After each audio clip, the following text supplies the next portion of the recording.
All right, we come back to learn what A, B, H, and K does, and at this point I'm going to assume that you've already done what A, B, H, and K does, or you're just truly struggling and you need a little more help.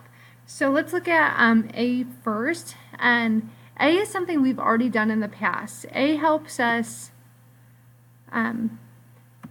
stretch the graph vertically, right? So the graph goes from being a little bit like this to maybe like this, right? So this stretches vertically.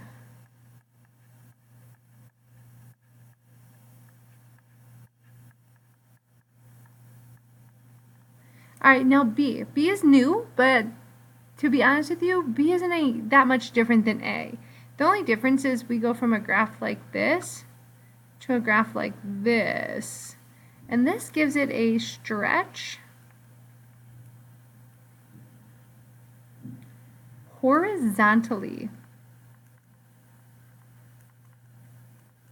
Okay, so really here what's going on is when we change the A, we're actually multiplying all of the y coordinates, but when we change the blue, we're multiplying all of the x coordinates.